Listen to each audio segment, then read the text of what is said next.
Hello, Baker County, and welcome back to the Press Pass, a weekly conversation about what's in the paper, what we're working on, what didn't make it to print, and what Baker County's asking about. I'm your host, Elizabeth, along with Jessica Pravat, our publisher here at the Press, and Joel Addington, our editor. All right, guys. Good morning, good morning. All right, our icebreaker question for today is, what's your favorite summer treat? I'll let you go first because I always seem to go first. These days, root beer floats, kind of ice cream, anything cold and sweet, I would say. Ice cold lemonade is always a go-to, but yeah, I don't know. I love watermelon. I love just cutting up a watermelon as long as it's good and sweet. Yeah. And I'm not one of those people that put salt on it and all the way. I just want a good, cold, fresh watermelon. But I have, and it's not really a summer treat, but I've been on this kick of I have an air fryer, and I saw a video. I got hung up on a TikTok video. And you can put these giant s'mores marshmallows in your air fryer at like 350 for 5 minutes, and they blow up this big, and it's like literally roasting a marshmallow without having to build a fire. So it's a great way to do it in the summertime. And so I get these parchment liners, and I put like 4 of them in there, and they all get big together. And it's like a dip with graham crackers. That's quite and it's somewhat low calories. But I do air fryer s'mores. Then. Yes, but without the chocolate even. I don't even do the chocolate. Oh man, you gotta have chocolate. Well, count them calories. The chocolate adds up significantly faster. I can eat 2 more of those marshmallows for one little Hershey bar. So, but yes, I do summertime treat out there by the pool. I would love a good big chunk of watermelon with salt. Nah. Salt, just a little bit of salt, not too much.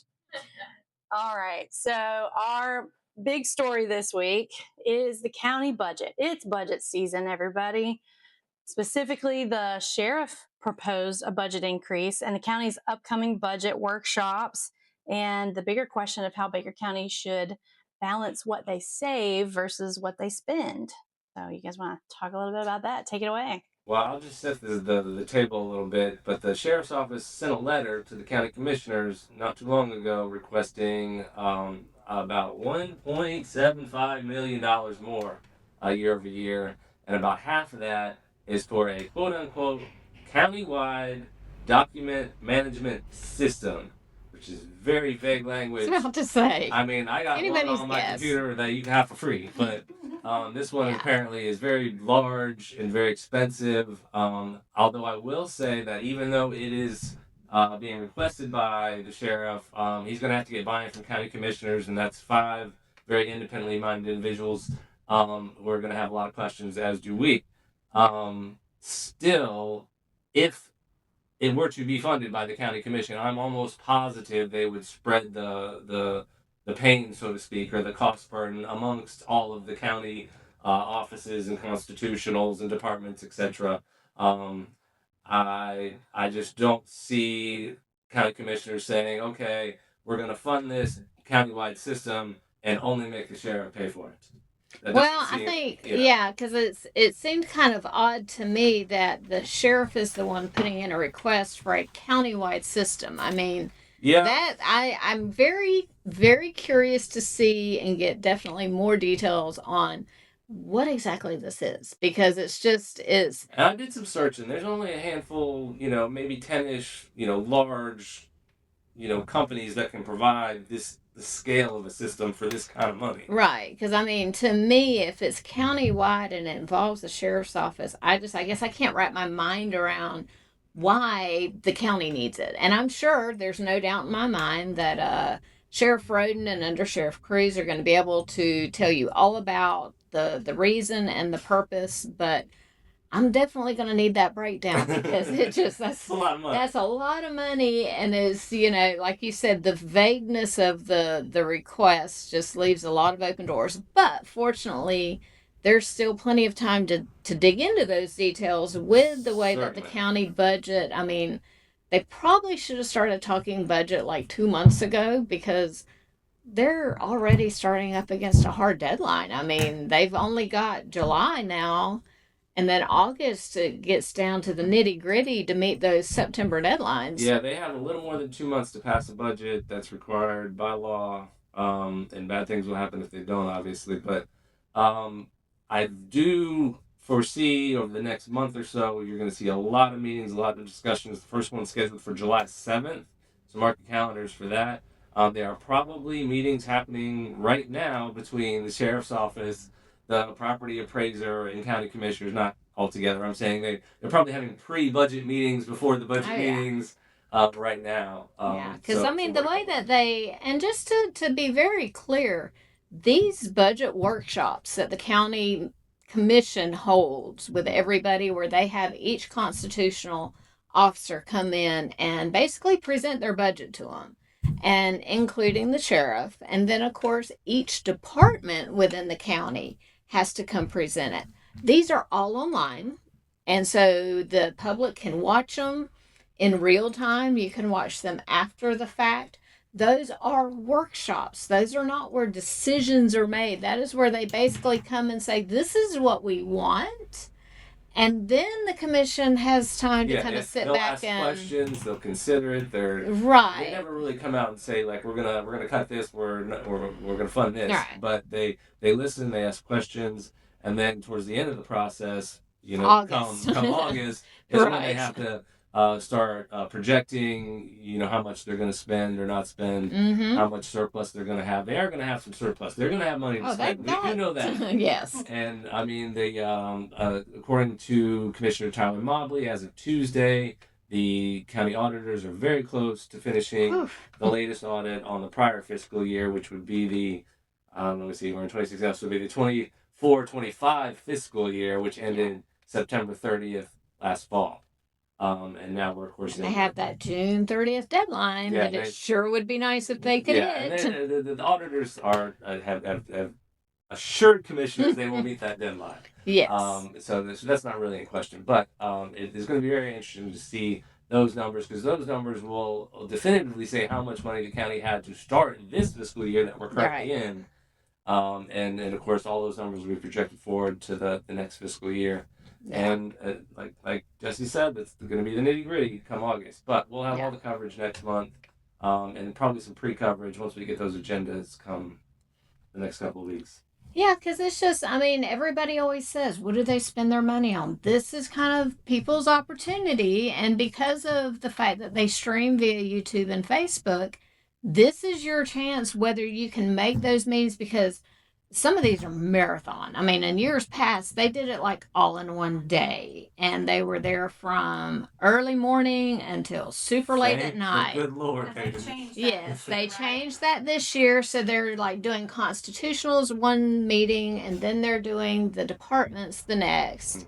The department one is, that's always interesting, because the commissioners have a lot more control over. I mean, some of these constitutionals, because of the Florida statutes and the state rules, they can't deny them to a degree.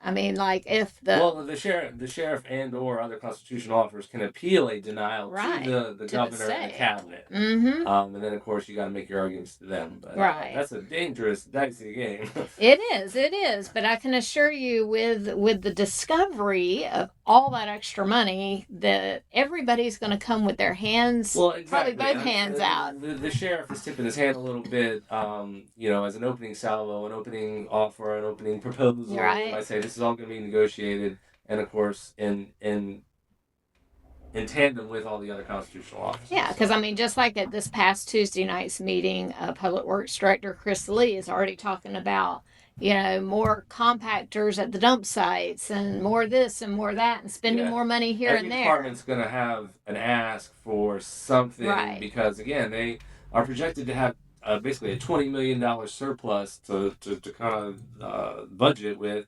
And they've indicated they want to put about half of that in reserve just for rainy day. Let's say, I don't know, property taxes disappear. Good planning. Well, they might need the other $10 million because of the property tax amendment, which is all kind of very far off. Yeah. So I mean, that's all sort of hanging in the background. It's going to be up to voters in November. But if recent history is any indication, every property tax cut per the homestead vehicle has that's gone before voters in the past has passed. And I mean, yeah, because the average voter, they just see, what, no more property taxes? Sign me up. I mean, because those can be painful. So but it is, they've got some time to plan for it. And I know that, they're trying to probably just start now, even though the effects won't be felt for a year or two from that.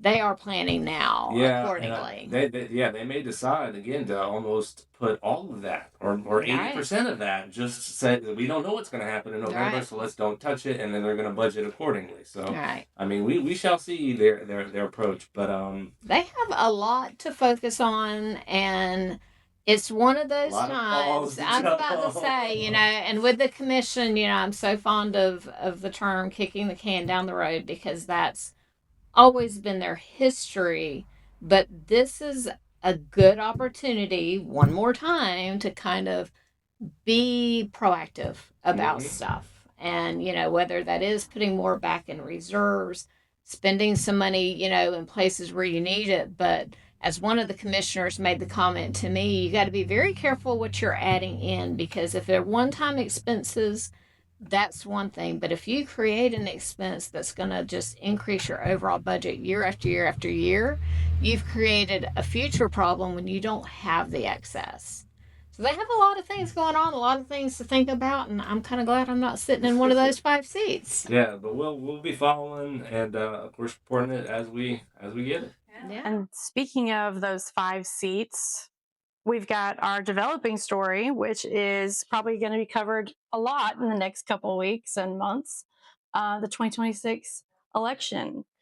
Candidate qualifying has officially closed. So Baker County voters now know who is on the ballot for primary, local, state, and federal races. And our biggest local contest appears to be the Republican primaries for county commissioners in districts 2 and 4. Well, and they won't just be Republican primaries. So, because all of the local candidates are only Republican, they're going to be on everybody's ballot. So, it'll be on, the Republican, the Democratic, or the NPA ballot. It'll be on all of them. All of these, well, I say all of these, it makes it sound like there's a whole bunch. We have 2 people running for one county commission seat, 2 people running for the other. All the school board members skated by unopposed this go round. Shockingly, I'm getting questions from people outside of Baker County that are just shocked that nobody, ran for school board in Baker County this cycle. Well, but I mean, history kind of shows when it comes to the school board, it's like one of those things. Once you get on there, you decide when you want to get off. And then when you get off the board, that seat opens up, you get a crowd that wants it. We don't have term limits on the school board. And we have had past school board members that have served for multiple decades. So you're right. It's not unusual here in Baker County. But I think where the shock is coming from is because not just Baker County, but other public school districts in Florida are losing students and money and over fist. And when the sky is falling, sometimes people are like, well, maybe we should try something a little different. Maybe nobody wants that job. Nobody wants that job. Yeah, nobody wants to deal with that challenge, right? But regardless, the people, the incumbents who did qualify, were prepared to run for their seats, have been automatically reelected. So now they have those problems. Right. Now, I did see Mandy Canada had posted a thank you to everybody, for their trust in her, but she also stated this is her last term. She, I guess, she's doing 2 and then she'll be out. So in 4 years, that's going to be an open seat. And I mean, it's just, I think school board, it differs from the county commission because the state has tied the school board's hands so much. They set so many rules. And they spend a lot of money too. And they do. And so, I mean, it's kind of, and I got to thinking over the weekend, when you compare what a lot of people are saying with what Tallahassee, and when I say Tallahassee, I mean like the governor, the legislature, the general feeling of those politicians is they're taking away the home rule from the counties and moving it to Tallahassee for decisions regarding us who live here. And so we're going to have to go to them and ask them for things. And that's basically what they did to the school boards. Over time, it was like slowly but surely they eroded control to where our local school board, a lot of the decisions that get made, they have no voice. Yeah, a lot of times the state will change a law, and that means the policy has to change at our local level, and that happens periodically all the time. Yeah. But I will say this as well. Already, we small rural counties in Florida are already very dependent on folks in Tallahassee in terms of their budgets and in terms of what the infrastructure that goes into those counties. Absolutely. And if the property amendment passes, the property tax amendment passes, obviously we would become more dependent on Tallahassee than we are today, almost for certain. And so just kind of getting back to the election. So we have 4 local people running for 2 county commission seats. County commission is very important. And then you have, of course, like we said, no school board, none of the constitutionals this go around. But then you have state rep. So you've got that seat, which is currently occupied by Representative Chuck Brannon, who is term limiting out. So that seat is one that's open. Senator Bradley's seat, she's up for re-election. She hasn't termed out yet. Nope. And then we've got the state races, I guess you could say, the governor. So governor race, I believe the CFO is running. Some agriculture, Attorney General. Yeah, a lot of those state offices are on the ballot. Right. So those, and I've kind of found it interesting. As long as I've been here, we don't typically get gubernatorial candidates. Exactly. We've gotten 2 so far. And we have. I mean, shout out Byron Donalds, if you want to stop him with money, we'll see. Yeah, which I did hear he's going to be in Lake Butler. He was in Lake City not that long ago. So. Yeah, he is doing a tour of the state. But I mean, I found it kind of interesting because we had a former Speaker of the House. Yes, former House Speaker Paul Renner. Yes. We met him a couple of weeks ago, and you can find the story in this week's edition. Yeah. And Mr. Fishback, he was apparently at Pier 6 doing a Q&A or meet and greet, whatever you want to call it. Stop. Yeah. I kind of learned about that after the fact, but yeah, it's kind of interesting that some of those, candidates for these bigger office are taking the time to hit all the counties. And I mean, even these little rural areas like Baker that tend to get overlooked. Yeah, but I don't think it's an accident we're seeing the Republican candidates visiting McClenny, given the huge registration advantage. Yes. I believe 70+% of registered voters in the county are Republican. So. And that in itself there's so much irony there, because back in the day, you didn't register Republican, because if you were a Republican out here, when I say back in the day, 35, 40 plus years ago, closed primaries. Exactly. There was never anybody on your ticket. You couldn't vote for anybody. And then it's ironic, the last 15, 20 years, it's just slowly gone the other way. And now, because of that huge Republican advantage in the state, they often fight amongst each other. There's no other side to fight with. You have to kind of fight with yourself. But it also means that, like, if you really want to make a difference in your community, whether it's at the local level or the state level or the federal level, you're gonna most likely register as a Republican, because that's where the voters are. Yeah, that's where the voters are. That's where the money is. That's where the resources are. You are more likely to make a difference within that framework than the other side. At least in the state of Florida, at least in North Florida. Right, but these local ones, just to kind of reiterate. These 2 commission seats, the county will be facing a lot coming up with this potential property tax amendment. And I mean, just the growth and stuff like that. There's so much on the horizon for Baker County. And so you have 5 commissioners. We have the 2 new ones, the 2 freshmen on the commission. They're just not technically, maybe we could say they're sophomores. They're in their second year. But you've got them, and they've both been great additions. And then of course you do have Blake Iverson, who stepped into his uncle's seat when we lost James Bennett in December. And so he's kind of the freshman. Yeah, he was appointed by the governor, so he kind of stepped in with no prior experience, and he's asked a lot of questions. And then you've got, of course, Jimmy Anderson and Mark Hartley, who have been there for a while. Mark had a break in between his, but they've both, that's your what do you call them, your stalwarts. Seasoned veterans of the yes. They've been there a while, but I mean, with what's going on, it's kind of like, for voters, are they going to want new blood on their people who really are brand new to making decisions like this, or do we want somebody who's been around for a long time who may have some insight? I mean, I'll be kind of curious to see what voters do this go around. Yeah, but like I said, the primary is going to be almost the whole game. I mean, there's going to be a lot of statewide races that are going to be decided in November, but at least the county local races, it's all about the primary. It's all about August. It's all about campaigning in July. Yep. So and I'm sure, they'll be advertising in the newspaper. You're going to see them online, on social media. A lot of events, forums. Yeah, we're going to have a Q&A in July that we'll be posting, still kind of with 4 candidates. I'm not sure if we're going to do like the big Q&A at the high school. Mm-hmm. If we could pull in some state candidates or some congressional candidates, that might be worth it for people to hear. But otherwise, we're definitely going to do like the Q&As here in the office. Exactly. So we'll have coverage of those in the paper. We'll have that on YouTube. We'll have it on social media.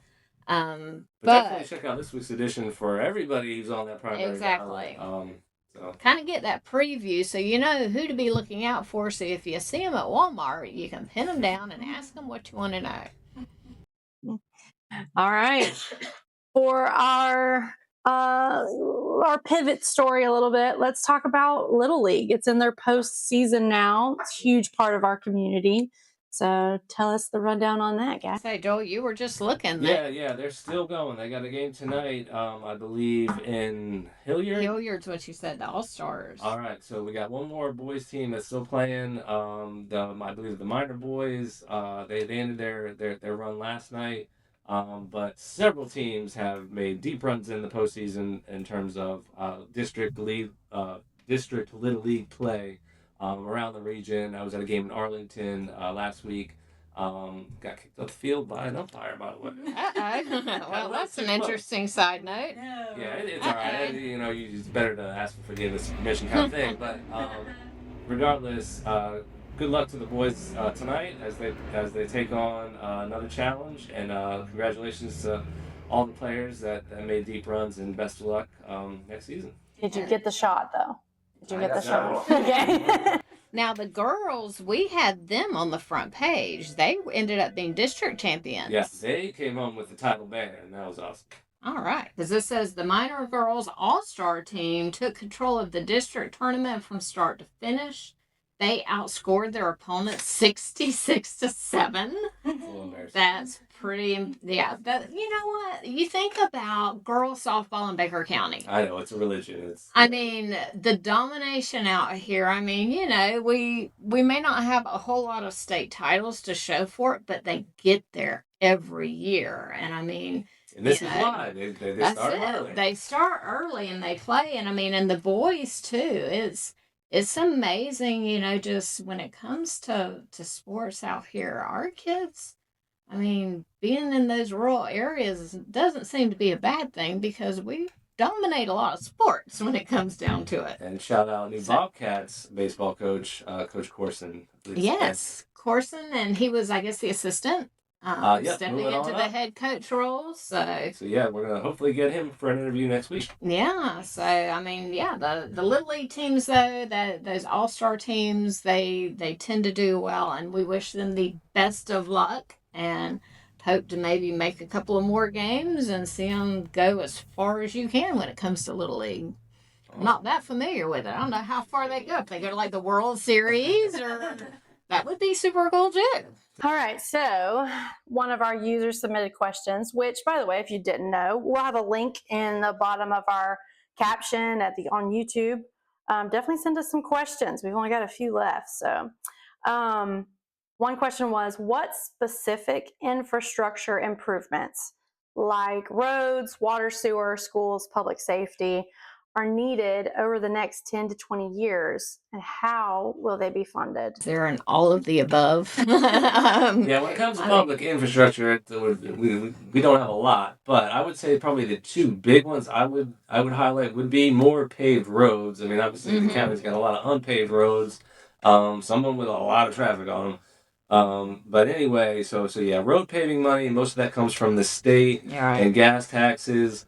Obviously, the county could find other revenue and put it towards that if they'd like to. But the other thing would be water and wastewater utilities. We only have the city of McClenny right now, which kind of sells capacity to the town of Glen, which has its own water utility, but not a wastewater treatment plant.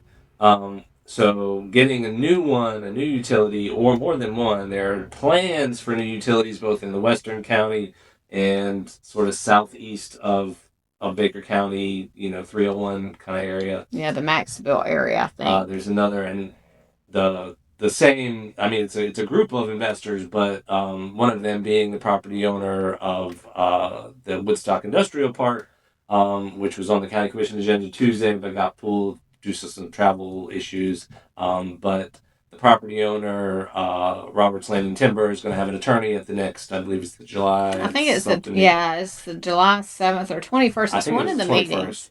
So that issue will be coming up in the next couple of weeks too. But those are also, and just to clarify for some people, because I think some people they get a little skittish when you talk about water sewer, because they're like envisioning the county coming in and saying, okay, you're going to have to get rid of your well and your septic tank, and you're going to have to connect. They cannot make right. You. And I think too, the focus of these two utilities specifically, the one out here in Maxville and the one in the West County, the purpose of those, I think, are not so much the residential connections as they are commercial and industrial. Well, I would say the one. Well, that one's residential because he's building like a whole development out there. 11,000 units from what's been proposed. Just outside and. But yeah, Western County is commercial, industrial. Right. They need water and wastewater just like everybody else, but they tend to use a lot more. So yeah, probably going to see that get built before the residential. Because I mean, essentially, I kind of look at Lake City, which I actually had to drive there this morning, so I drove right past the Woodstock development and into Lake City. But Lake City has a bunch of land on their eastern edge that butts up to Baker County, where over the last couple of years they've been running water and sewer out to it, and now they've got industrial and commercial stuff coming in out there, which the big thing is jobs. I mean, I don't know specifically. I haven't really followed them in the news. Does it look like building. Kind of Cecil? It is. It's kind of like what the chamber, or not the chamber. The Choose Baker has been doing out with the Walmart property and all with all that, where they're creating like these industrial developments, and they're segmented into one place, and they've got another one out in Sanderson where you've got the Sanderson Pipe and those businesses out there. And so there's other large blocks of property that have been zoned for that same type of usage, commercial and industrial. And so if they have water sewer out there, it makes the land more valuable to potential investors and buyers and businesses.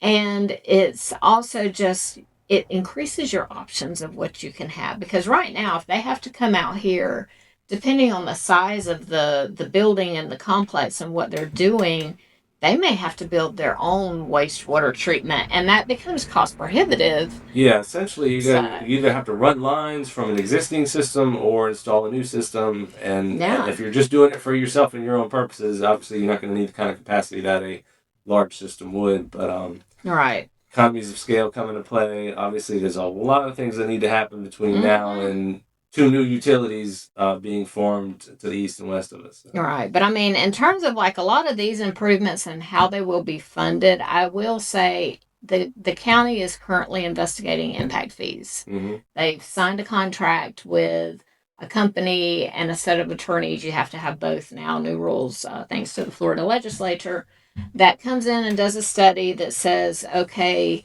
this is what it costs you to build a new fire station or pave a road or build a road to an area. And if we divided that cost amongst X number of homes, this is what the fee would need to be. Right. So, you know, if they enact impact fees, that covers a lot of infrastructure that comes with new developments or new homes. I mean, any impact fees are just the new builders. construction. Right, but you can't use it to repave a road. Right. Or, but they are also looking at solid waste assessment and other assessments, which do fund ongoing annual recurring costs. Right. So that's, I mean, it's either going to be impact fees or assessments, probably. Here's the question, though. Will they have those or the results of that study to use in their budgeting for the next fiscal year? And if not, then any of those potential fees owing to our revenue would be established over the next year for the following year. Well, and don't impact fees have to go on the ballot for local voters? I don't believe so, but we'll have to check on that. I'll say, it seems like there was... We didn't vote on them before, right? Yeah, and maybe it was just the way that they do it. But yeah, I will be very curious to see if that study results. They probably aren't going to make this budget season in, but at least if they know that's an option... They'll have that to plan with next year. Yeah, and also, I mean, their timing could have turned out to be fairly good, because if this amendment passes... Mm-hmm. They know before it's finalized, then the amendment passes and they can say, okay, wait, now we need to refigure because we've just lost X million dollars in revenue from no property. They'll sort of have a ready-made vehicle though to respond if they want to respond in that way. However, I've also had the thought that let's just presume that the amendment passes and counties and cities across the state have to figure out an alternative revenue source.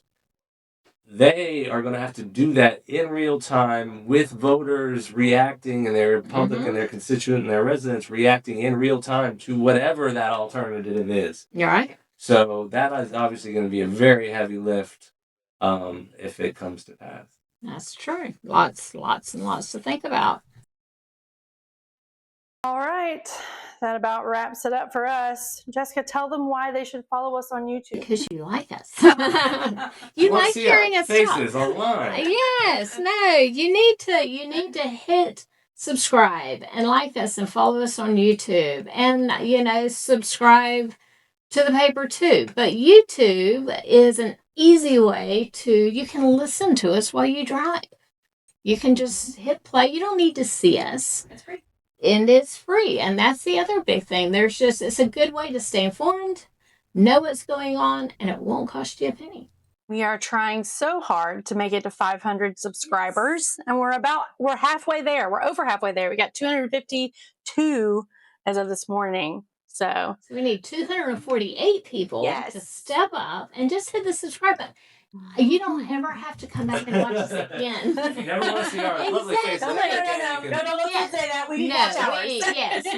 We definitely, we're trying to meet our readers and our residents where they are. And if you're on YouTube, then we want to make sure you have a way to stay informed and get the news. And so it's very simple. You just hit the subscribe button.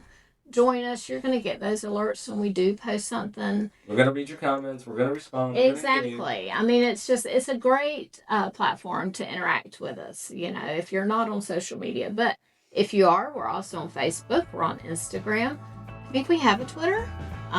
Don't know that we use it much, but probably should. But we're trying to make sure that we are reaching as many people as we can, because we are all about the community. We are a community newspaper. That is our job. And if the community is on YouTube, then that's where we're at. So be sure to hit like, subscribe, and join us. And next week, we'll have another podcast for you, and the week after, and the week after. All right. Sounds good. Bye, everybody. Bye-bye.